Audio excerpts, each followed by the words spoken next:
Hi hello friends, ಎಲ್ಲರಿಗೂ ನಮಸ್ಕಾರ. ಶಮ್ಯ creations ಚಾನಲ್ಗೆ ಸ್ವಾಗತ. ಇವತ್ತಿನ ವಿಡಿಯೋದಲ್ಲಿ ನಾನು ನಿಮ್ಮೆಲ್ಲರ ಜೊತೆ ಶೇರ್ ಮಾಡ್ತಿದ್ದೀನಿ ಆಲೂಗಡ್ಡೆಯಿಂದ ಮಾಡ್ಬೋದಾದಂತಹ ಈಸಿಯಾಗಿ, ಕ್ವಿಕ್ಕಾಗಿ ಹಾಗೂ ಕ್ರಿಸ್ಪಿಯಾಗಿರುವಂಥ ಸ್ನ್ಯಾಕ್ಸ್.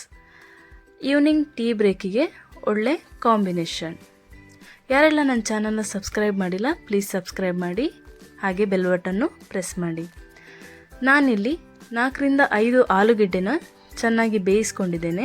ಅದನ್ನು ಬೌಲಿಗೆ ಹಾಕಿ ಸ್ಮ್ಯಾಶ್ ಮಾಡ್ಕೊಳ್ತಾ ಇದ್ದೀನಿ. ಅದು ನೀಟಾಗಿ ಸ್ಮ್ಯಾಶ್ ಆಗಬೇಕು. ಆಲೂಗೆಡ್ಡೆ ಬೇಯಿಸುವಾಗ ಕೂಡ ಉಪ್ಪು ಹಾಕಿದ್ದೇನೆ. ಇಲ್ಲಿ ನಾನು ಸ್ವಲ್ಪ ರುಚಿಗೆ ಬೇಕಾದಷ್ಟು ಉಪ್ಪು ಹಾಕ್ಕೊಂಡಿದ್ದೇನೆ. ಅರ್ಧ ಟೀ ಸ್ಪೂನಷ್ಟು ಪೆಪ್ಪರ್ ಪೌಡರು, ಹಾಗೆ 1 ಚಿಟಿಕೆಯಷ್ಟು ಹಿಂಗು, 2 ಟೇಬಲ್ ಸ್ಪೂನಷ್ಟು ಕಾರ್ನ್ಫ್ಲೋರು, ಹಾಗೆ 1 ಟೇಬಲ್ ಸ್ಪೂನಷ್ಟು ಅಕ್ಕಿ ಹಿಟ್ಟು ಹಾಕ್ಕೊಂಡು ಚೆನ್ನಾಗಿ ಕಲಿಸ್ಕೊಳ್ತಾ ಇದ್ದೀನಿ. ಹಾಕಿದಂಥ ಮಸಾಲೆ ಹಾಗೂ ಪೌಡರ್ ಎಲ್ಲದೂ ಒಂದಕ್ಕೊಂದು ನೀಟಾಗಿ ಮಿಕ್ಸ್ ಆಗಬೇಕು. ಹಾಗೆ ಇದು ಎಲ್ಲೂ ಗಂಟಾಗಿ ಇರಬಾರ್ದು. ಇಲ್ಲಿ ನಾನು ಕರಿಬೇವಿನ ಸೊಪ್ಪನ್ನು ಸಣ್ಣದಾಗಿ ಕಟ್ ಮಾಡಿ ಇದಕ್ಕೆ ಸೇರಿಸ್ಕೊಂಡಿದ್ದೀನಿ. ಒಂದು ಸಲ ಚೆನ್ನಾಗಿ ಮಿಕ್ಸ್ ಮಾಡ್ಕೊಳ್ತಾ ಇದ್ದೀನಿ. ನಾನೊಂದು ಪೈಪಿಂಗ್ ಬ್ಯಾಗ್ ತೊಗೊಂಡಿದ್ದೀನಿ. ಇದು ನಿಮ್ಮ ಹತ್ರ ಇಲ್ಲ ಅಂತ ಹೇಳಿದರೆ ಒಂದು ಹಾಲಿನ ಕವರಲ್ಲಿ ಕೂಡ ನೀವು ಇದನ್ನು ಮಾಡ್ಕೋಬೋದು. ಈ ಕವರಿಗೆ ನಾನು ಮಾಡಿದಂಥ ಮಿಕ್ಸನ್ನು ಫಿಲ್ ಮಾಡ್ಕೊಳ್ತಾ ಇದ್ದೀನಿ.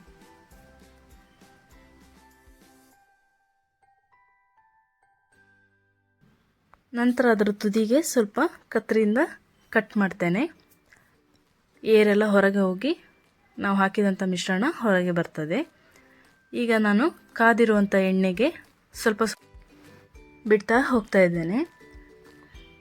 ನಿಮಗೆ ಹೆಚ್ಚು ಉದ್ದ ಬೇಡ ಅಂತ ಹೇಳಿದರೆ ಚಾಕುವಿನ ಸಹಾಯದಿಂದ ಕಟ್ ಮಾಡ್ಬೋದು. ಹೀಗೆ ಮಾಡಿದಂಥ ಎಲ್ಲ ಮಿಶ್ರಣವನ್ನು ನೀವು ಎಣ್ಣೆಯಲ್ಲಿ ಬಿಟ್ಟು ಫ್ರೈ ಮಾಡ್ಕೊಳ್ಳಿ.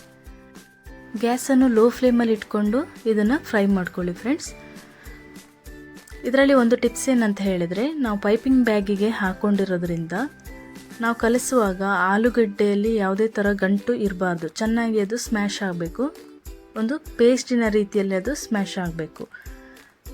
ಒಂದು ವೇಳೆ ನಿಮ್ಮ ಹತ್ರ ಸ್ಮ್ಯಾಶರ್ ಇಲ್ಲ ಅಂತ ಹೇಳಿದರೆ ಕೈಯಿಂದಲೇ ನೀವು ನೀಟಾಗಿ ಸ್ಮ್ಯಾಶ್ ಮಾಡ್ಕೊಳ್ಳಿ ಫ್ರೆಂಡ್ಸ್. ನನ್ನ ಹತ್ರ ಒಂದು ನೋಸಲ್ ಕ್ಯಾಪ್ ಇರುವಂತಹ ಪೈಪಿಂಗ್ ಬ್ಯಾಗು ಕೂಡ ಇತ್ತು. ಅದರಲ್ಲಿ ಸಹ ನಾನು ಬಿಟ್ಕೊಂಡಿದ್ದೇನೆ.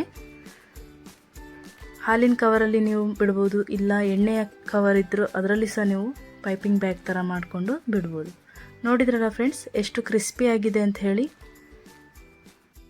ಈ ಸ್ನ್ಯಾಕ್ಸ್ನ ಟೊಮೊಟೊ ಸಾಸ್ ಜೊತೆ ಸರ್ವ್ ಮಾಡಿ, ತುಂಬ ಟೇಸ್ಟಿಯಾಗಿರುತ್ತೆ. ಈ ವಿಡಿಯೋ ನಿಮಗೆ ಇಷ್ಟ ಆಗಿದರೆ ಲೈಕ್ ಮಾಡಿ, ಹಾಗೆ ಕಮೆಂಟ್ ಮಾಡಿ, ಶೇರ್ ಮಾಡಿ. Thanks for watching.